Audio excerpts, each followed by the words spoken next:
Voices of Integrity with Young Men. And how are you all doing on the Life GPS mobile app and benefiting from that? Hey, not good Why do you think that is? because I don't use it. Why do you think that is?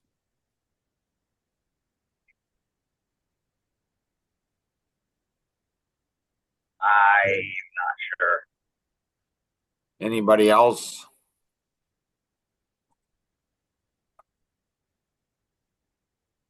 Doesn't see the benefit of using it. Right? But I don't see the benefit of, I don't see the benefit for a lot of things that I do.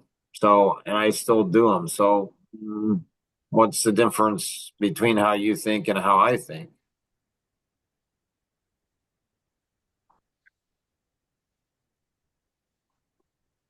I don't know. It's called discipline.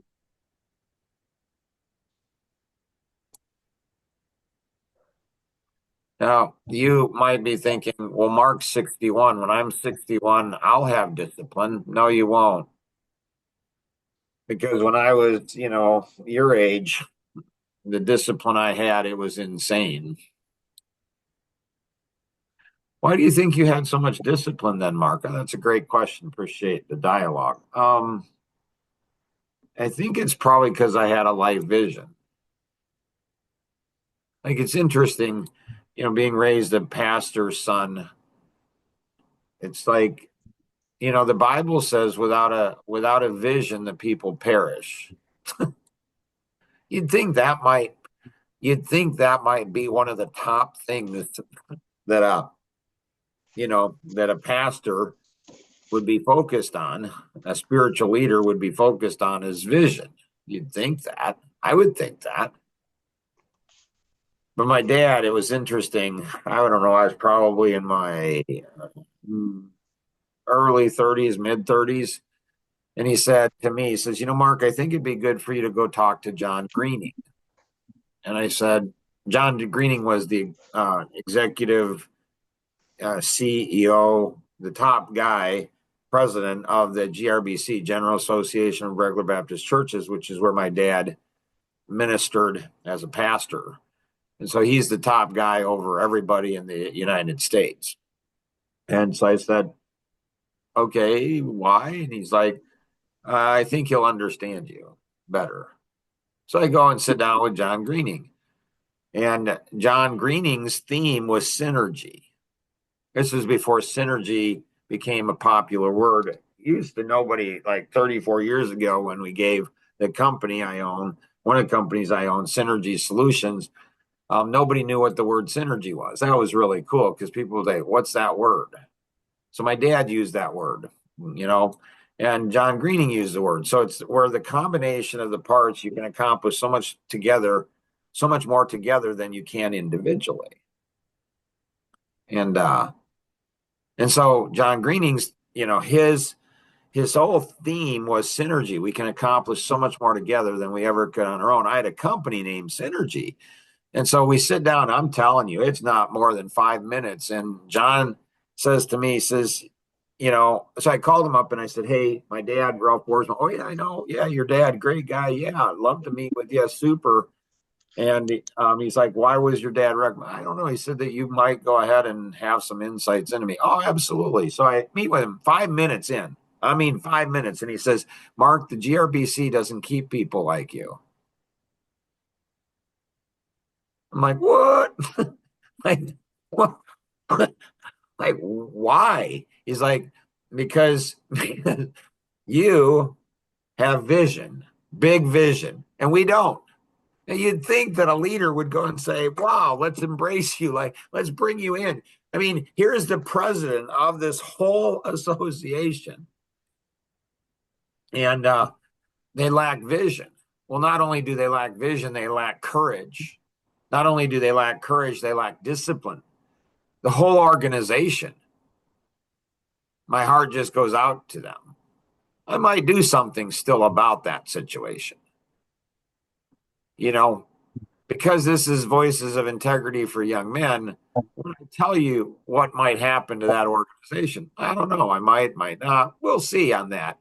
But it's weird to me. And so, without a vision, I remember Ben, my 27-year-old, 26-year-old son. When he was in 6th grade, I was in for a parent teachers conference, and on the wall it said something to the extent of either you will either have your own vision that you will pursue, or you will follow somebody else's vision. I mean, so you're either going to get your own vision or follow somebody else's vision. And so, you guys were raised Amish. And so it's weird to me, like in the military with veterans, it seems like veterans don't care about other veterans. Women don't care about other women. Pastors don't care about other pastors. Amish don't care about Amish. It seems that way to me. I wondered about that because wouldn't a veteran, if they were in the heat of the battle, don't most of them take a bullet for their comrades? They do. But they don't care about each other. How does that work? Right. So it's weird. It's a great question. Nobody's ever asked that question. It's like reflex. It's like in the moment, you'll literally have people jumping on grenades and giving up their lives for somebody else. But once they get out of the military, once they get out of active service, once they get out of an active battle, in a battle they will, but in day-to-day life they won't. And so like I went to, a viewing of 3 Amish teenagers. Whoa, who died because they were in Roomspringer and, drinking and passed out or slept or something in a car, and then the carbon monoxide. And so I'll never forget it. I went to 2 out of the 3 viewings, a girl and a boy. And everything, all time stood still. Kenny and I had known each other maybe a year at that time. And he said on the way back, he said later, he's like, I've never seen you so quiet.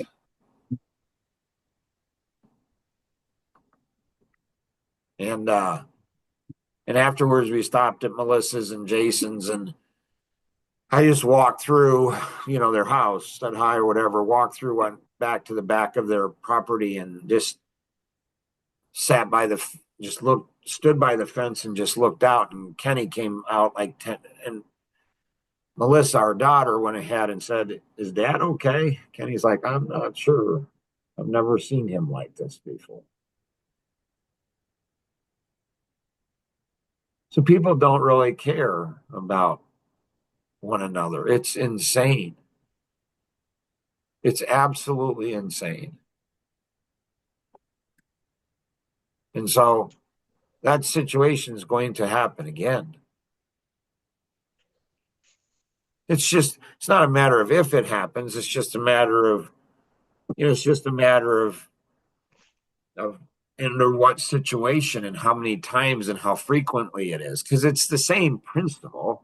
It's the same principle of drinking and driving. It's no different. Like we had Amara on the other day, and like it's the same principle. So when we talk about these topics like anger, okay, there's a lot of anger going on today. Holy cow, young men, man, are they angry. And they lack so much discipline. My gracious. And they lack consistency.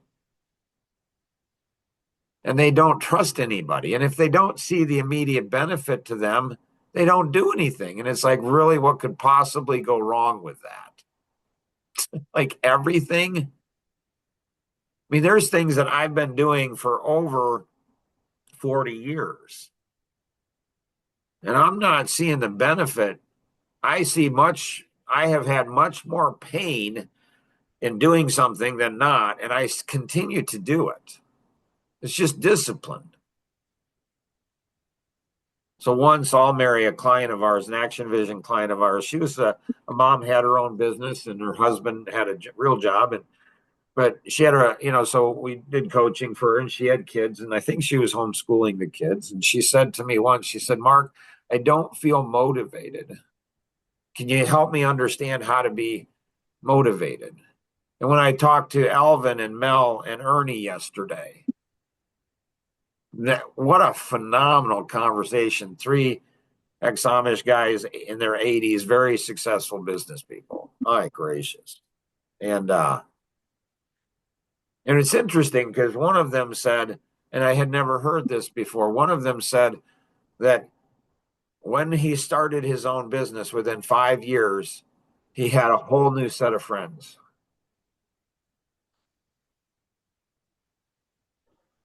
And why is that? And he said, well, because my interests changed. Like, I'm not interested in talking about the factory anymore. Like, people get together. And he said, a lot of young men join, work in the factory. And why do they work in the factory? Well, one is because they make so much money. But another reason is because their friends and family are all talking about the factory.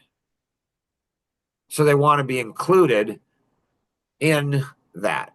When I went to a baptism of an ex-Amish guy, and he said he was drinking, didn't like to drink, didn't like to party, but all of his friends were partying. I said to them, I said, one of the great blessings that I had is, I didn't have any friends.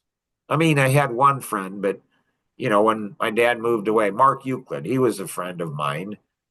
But when we moved away from Appleton, Wisconsin, and moved to the Chicago area, I lost track of him and didn't have any friends,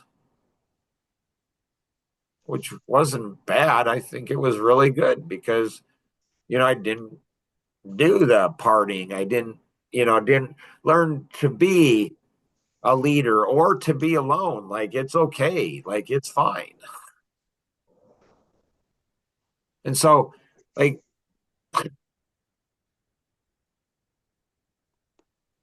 I don't, like, do you guys have any idea how much time and money I invest into this thing?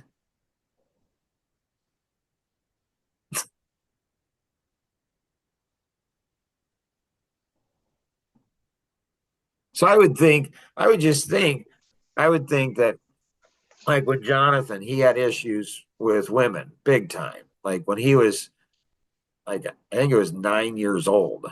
So he had four sisters, no brothers at the time.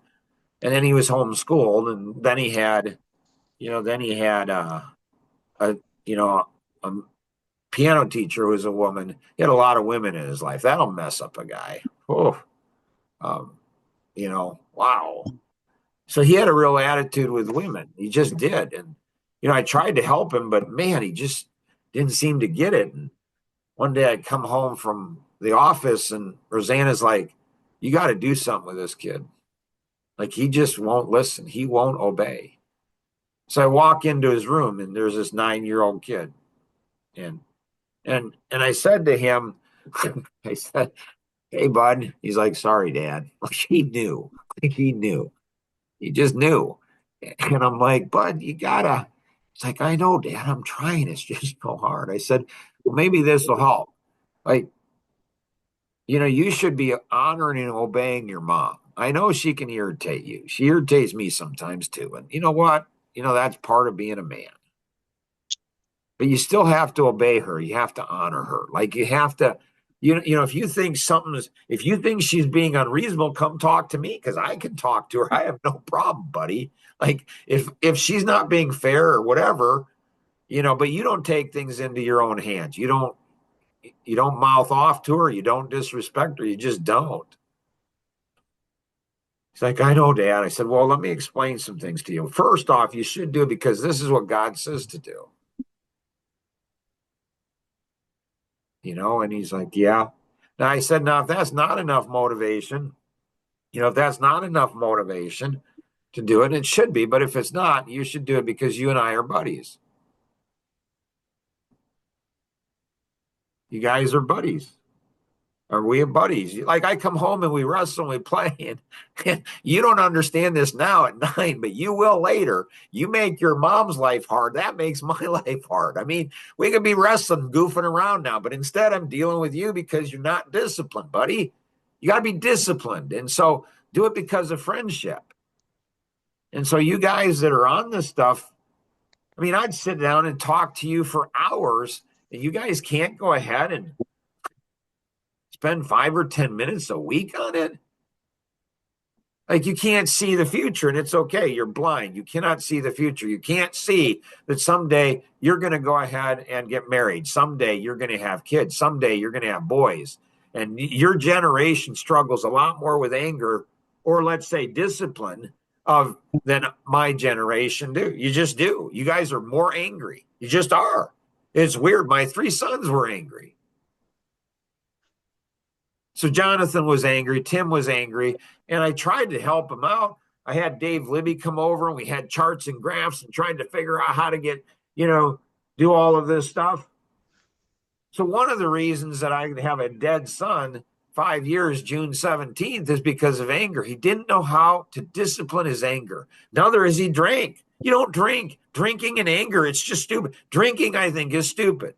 Anger, you got to figure out how to go ahead. The Bible says be angry and sin not. What does that mean? I don't know. I'm only 61 years old. I mean, I have some ideas.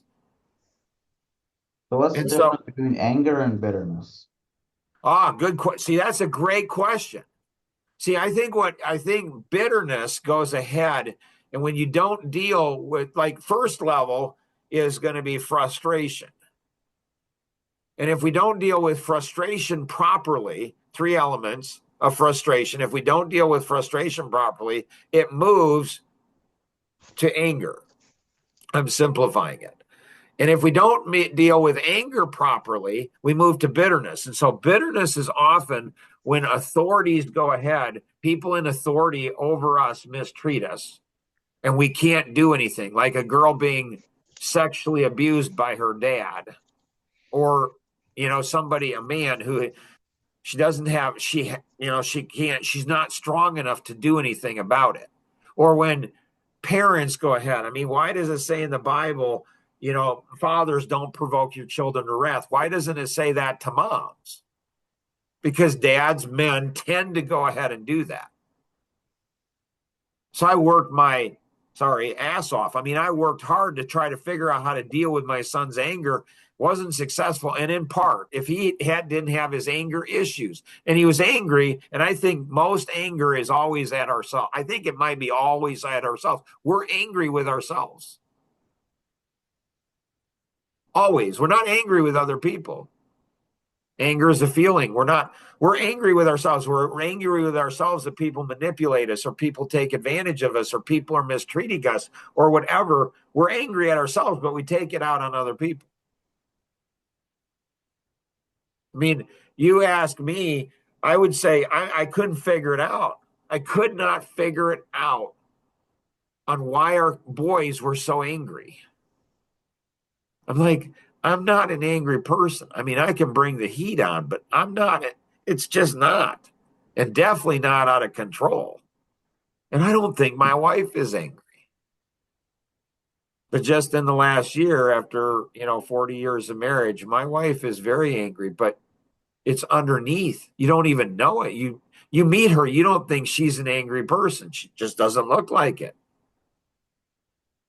And for, 40 years, it's like, why is she getting angry with me? I mean, I saw things, but I didn't connect the dots. I'm like, I don't get this. I don't know. Why is she? I mean, I can see why she's angry with the kids. They're not treating her well. Well, they treat her well when I'm around. But they're not treating her well when I'm not around. And I'm like, I try to help her and try to help them. And I've got stories about all of that. But she wasn't angry with them. She's angry with herself. Why? Because she allows her kids to take advantage of her. Why? I don't know. Because she's a mom. I don't know, because she's an amiable. I don't know, because her dad sexually abused her for 7 years and her mom did nothing about it. I don't know. I'm not God. Is it all of those things and a whole lot more? I don't know. It's complicated. But I don't want you guys losing a son or worse. I mean, the number one most thankful thing that I was thankful for when Jonathan died is that nobody else died. Because they could have. Somebody else could have died. But fortunately, his own choices just took his life. It didn't cost somebody else's life.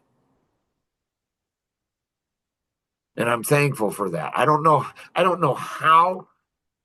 This is not easy for me to go ahead and live with his death. But let me tell you, if he would have taken, if his choices would have cost somebody else. So I don't know why you guys aren't doing this just for me. Like the things that I do for you guys and willing to do for you guys is insane. And it's like, why don't you guys do this, if nothing else, just for me? But it's not for me. This is what's weird. This is where, like, it's weird. Mary's heart as a mom, like, it's weird. Like, we're selfish and we want things for ourselves, but a mom's different. Like, for Merle, she wants Merle to do things not for her own benefit. Yes, she does go ahead and have benefit when he makes good choices. Doesn't end up in prison, doesn't end up dead, doesn't end up in, hurting people. So she gains benefit, but her heart is for her son. And so she's trying to get him to do things because that's the heart of a mom. A heart of a dad is like the things that I want for you guys. It's like, they're not for my benefit, for you guys' benefit. You guys don't get it. You're not connecting the dots. And it's like, really?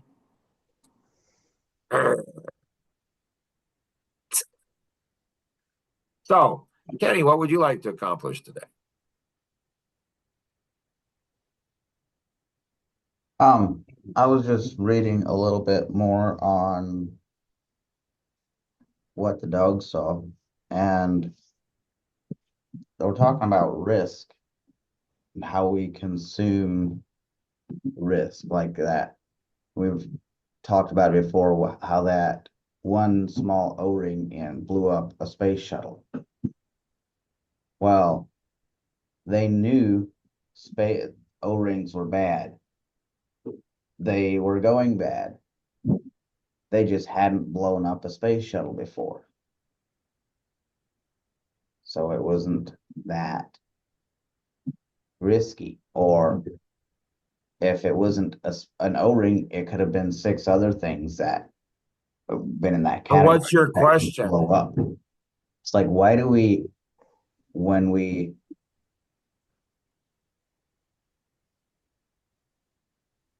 have a tool available or a system available to make a system, we can make a system safer, why do we just consume it instead of consume that safety? Like, we're more reckless than we are. Because we don't take ownership, I think. Like when, Jason's cousin died of suicide. Holy cow.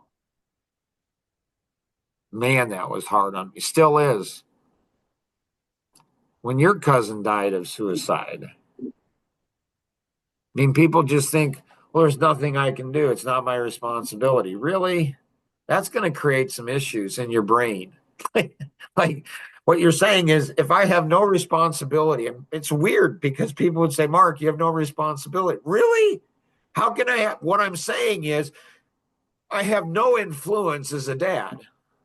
Well, that's pretty stupid. I mean, that's just stupid. It's just stupid thinking. So people don't see the future and they're blind to the future. And so I saw Jonathan's future when he was a little boy. I saw all the patterns and I worked hard for over 20 years. He was 30 years old when he died. And I worked hard and I couldn't. It's like, and I'm glad I did everything, but it still wasn't enough. So a driver personality, has the ability to see the future. Does anybody listen to me? They don't.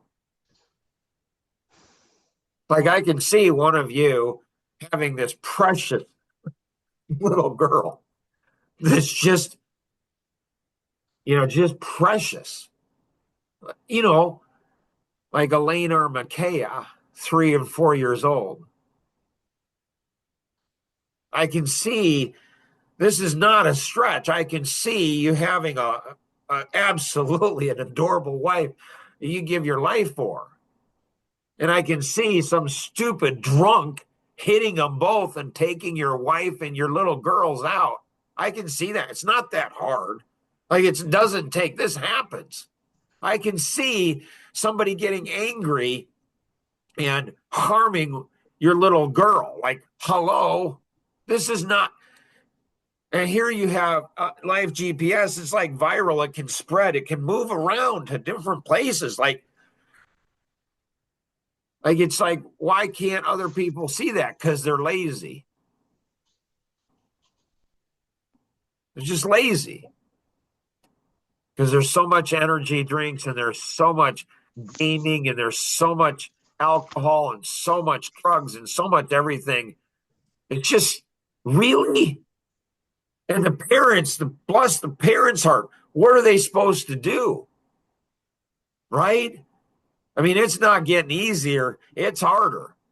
Like my kids were, Mary's kids 10 years ago. So in the last 10 years, parenting's gotten harder. It hasn't gotten easier. Everything's more potent. Luke, anything you got? I think it already got answered, but my question was, why do we wait until someone puts some fire on our ass to do You don't know how stuff? to do it yourself. You don't have a life vision. You don't understand how you're created. You're creating God's image, for crying out loud. Like, that's amazing. You think about that. You think about, you guys are in construction and you build some beautiful structure, and you're like, holy cow, that is so cool. Look at what I did, which is good, because when you're creating stuff, you're living in your creator's image. God creates things. He created the universe. Think about the complexity of an egg and a sperm coming together and then creating this amazing person. You don't realize how amazing you are, and you don't live up to your creation.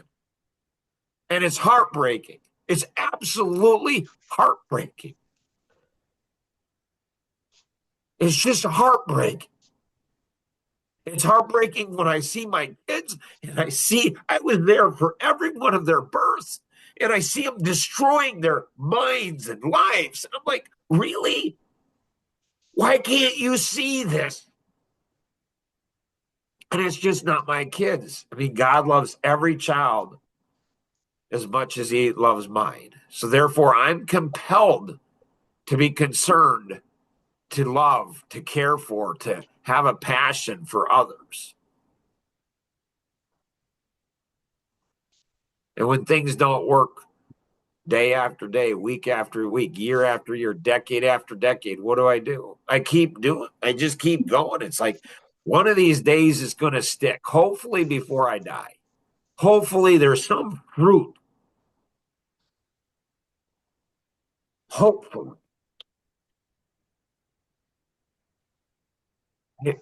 I don't get it. I don't understand. And I don't know how to help. I don't know how to light the fire. How do I help you all do it on your own without me? I don't know. I have not been successful with my children. I don't know why. We're out of time. Has it changed when they got married? It helps when they have kids of their own, for sure. For sure. That'll humble them. So yeah, for sure, when they have kids of their own. But I saw this before I got married and before I had kids. It's like, so it's possible that somebody can see it and do it. I mean, there's so many things. I wish we could do another podcast right now.